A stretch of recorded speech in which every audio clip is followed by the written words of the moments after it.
बाबा साहब डॉक्टर अम्बेडकर, भगत सिंह जैसे लोगों ने, भगत सिंह के ने क्या कहा, आज़ादी का मतलब है भारत के समस्त लोगों की आज़ादी। आज़ादी का मतलब यह नहीं है कि अंग्रेज यहाँ से चले जाएं और हम राजा बन जाएं, कुछ लोग राजा यहाँ बन जाएं। कहा कि आज़ादी का मतलब यह है। बाबा साहब डॉक्टर अम्बेडकर भी उसमें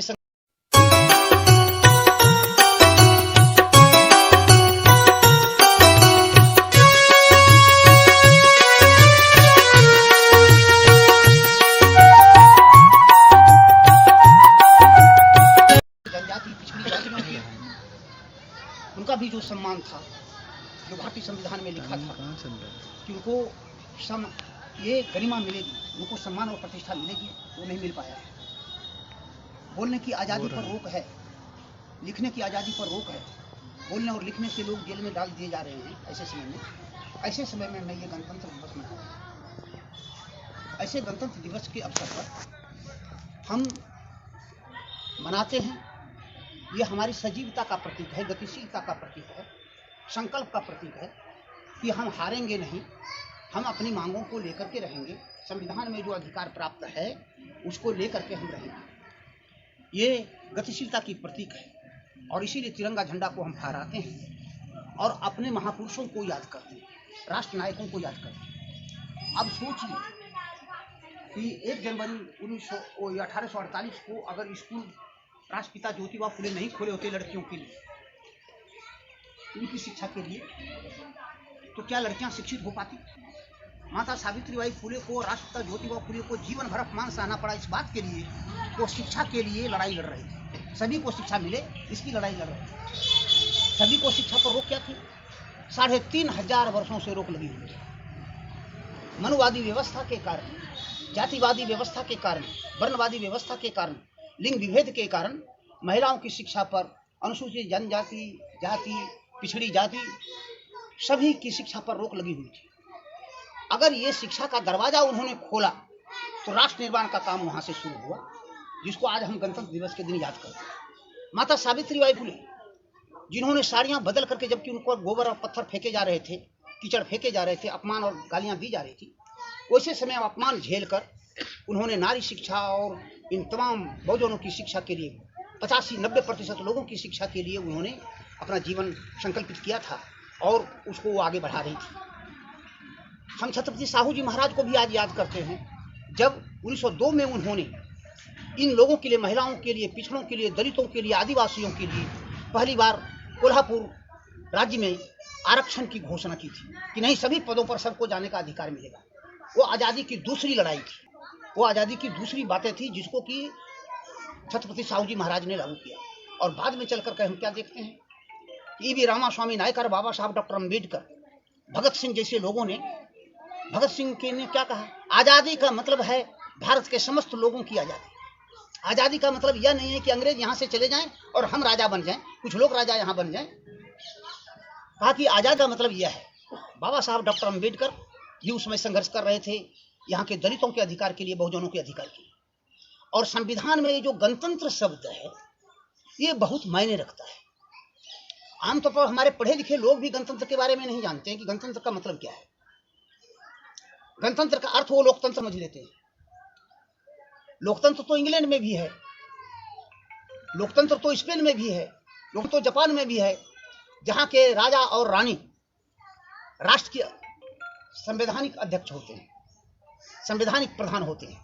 भले ही उनको बहुत अधिकार प्राप्त नहीं है, लेकिन वो होते हैं। गणतंत्र का मतलब है कि किसी भी राजा रानी के घर से जन्मे हुए व्यक्ति को केवल इस आधार पर मुख्यमंत्री और प्रधानमंत्री और राष्ट्रपति का पद नहीं मिलेगा या सेवा में कोई पद नहीं मिलेगा, क्योंकि उस जगह उन्होंने पैदा लिया है।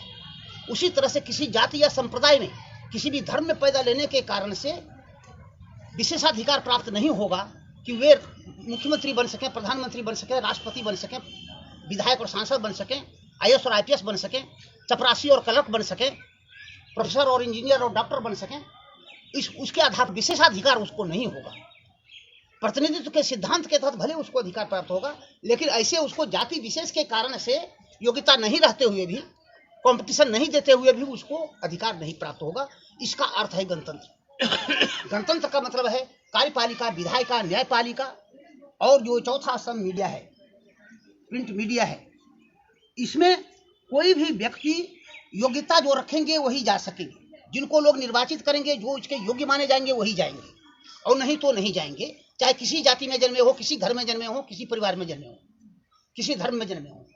गणतंत्र का मतलब यह है, और इसलिए इस गणतंत्र दिवस को हम खुशियों से मनाते हैं कि 3500 वर्ष की गुलामी के बाद पीढ़ी दर पीढ़ी हम गुलाम होते रहे। यमन हुन कुषाण आए, यहाँ मुगल और पैठान आए, सल्तनत आए, अंग्रेज आए, डच आए, सभी लोगों ने हमको गुलाम बनाया। छोटे स्तर पर हो या बड़े स्तर पर हो, हम कोई लड़ाई नहीं जीत सके थे उनके खिलाफ। पहली दफा है जब सबको लड़ने का अधिकार मिला, सबको पढ़ने का अधिकार मिला, सबको काम करने का अधिकार मिला, तो आज हमारा देश मजबूत हुआ है ना। ये देश मजबूत हुआ है, लेकिन राष्ट्र के नाम पर क्या हो रहा है, राष्ट्र के विकास के नाम पर क्या हो रहा है कि यहाँ के वंचितों को, यहाँ के गरीबों को, यहाँ के किसानों को, यहाँ के मजदूरों को वंचित किया जा रहा है। अने तो गरीबी की रेखा के नीचे 40% लोग कौन है? ये 40% निरक्षर लोग कौन है? उसमें अगर केवल हस्ताक्षर करने वाले लोगों को हटा दे तो केवल 20 से 25% लोग पढ़े लिखे मिलेंगे। ये स्थितियां हैं हमारे देश में। और तब हम क्या कहते हैं कि हमारा राष्ट्र बहुत विकास कर गया है, जीडीपी दिखलाता है हमें, इतने खरबों की संपत्ति हुई।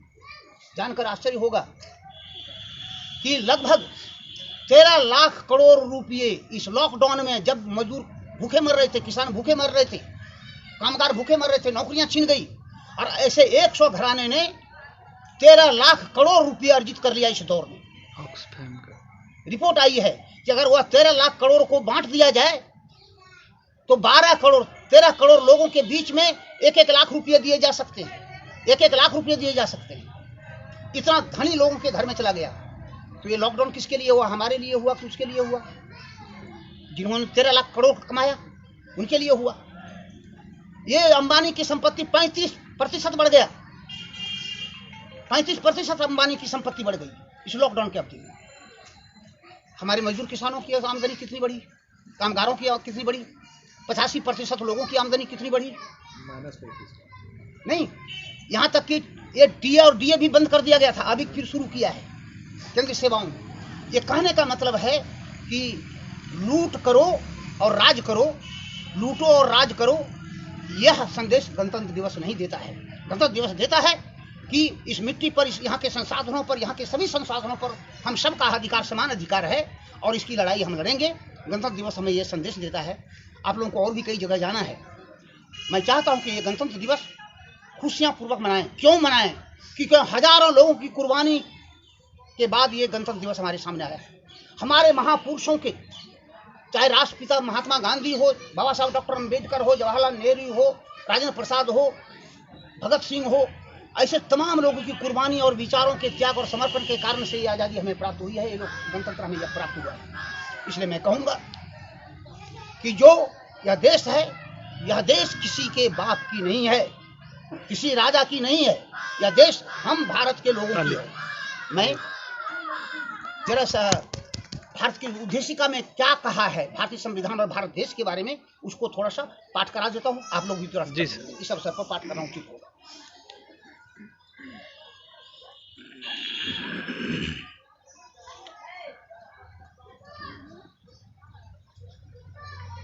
हम भारत के लोग, भारत को एक संपूर्ण प्रभुत्व संपन्न, समाजवादी, पंथनिरपेक्ष, लोकतंत्रात्मक गणराज्य बनाने के लिए तथा उसके समस्त नागरिकों को सामाजिक, आर्थिक और राजनीतिक न्याय, विचार, अभिव्यक्ति, विश्वास, धर्म और उपासना की स्वतंत्रता, प्रतिष्ठा और अवसर की समानता प्राप्त कराने के लिए तथा उन सब में गरिमा, उन सब ने व्यक्ति की गरिमा, राष्ट्र की एकता और अखंडता, सुनिश्चित कराने वाली, बंधुता बढ़ाने के लिए संकल्प होकर अपनी संविधान सभा में आज तारीख 26 नवंबर 1949 ईस्वी मिति मार्गशीर्ष शुक्ला सप्तमी संवत 2006 विक्रमी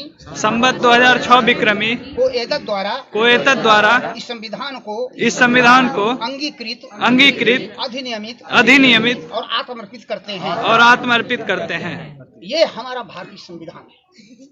भारतीय संविधान जो है हम नागरिकों को ये सब अधिकार देता है। हम लोग को कितना अधिकार प्राप्त हो सका है, कितना नहीं हो सका है, ये आज मूल्यांकन करने की आवश्यकता है। हमारे लिए सोचने और समझने की आवश्यकता है। और इसीलिए हम जो कहते हैं देश मजबूत होने का मतलब यह है कि जब हम मजबूत होंगे, हम भारत के लोग मजबूत होंगे। इन्हीं बातों के साथ अपनी बात मैं समाप्त करता हूँ। आप सभी को फिर से बधाई।